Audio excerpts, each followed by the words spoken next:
One of the biggest hospitals in South Africa, Chris Hani Baragwanath, seems to be having major electricity problems.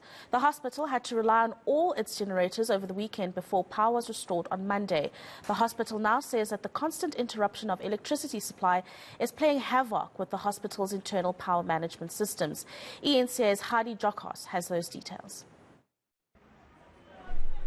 Rolling blackouts and cable theft are only making matters worse for Chris Hani Baragwanath Hospital.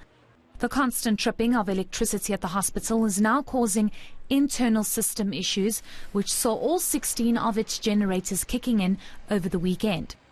Power has since been restored, but City Power has red flagged the hospital as a concern. We had an outage over the weekend that affected Baragwanath Hospital. We fixed that, but then their internal network did not come back.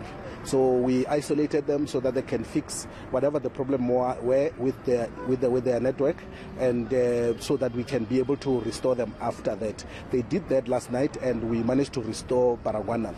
But however, I must acknowledge that there are issues in terms of outages that affect this hospital almost every week. We've got about 2 cable theft incidents. The hospital has told eNCA that even though services weren't disrupted as the generators kicked in, the laboratory and orthopedic wards were still running on 2 generators by Tuesday midday. With the hospital providing services to thousands of patients, DA Gauteng Shadow Health MEC Jack Bloom says the CEO should be given more powers to deal with all issues.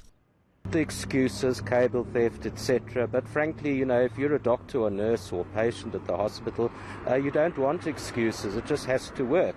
And I'm afraid that there's been lots of power failures over many years, lots of times when the generators didn't kick in. And frankly, I think management has to fix this problem once and for all. And the Gauteng Health Department needs to make it a very high priority. There are critical functions at every hospital, and even if all the generators kicked in, this doesn't mean that everything can go back to normal at the hospital. Gauteng Health Department responded to eNCA saying the electricity issue emanated from City Power and affected Borough's internal system, which has now been resolved. Heidi Giokos, Soweto.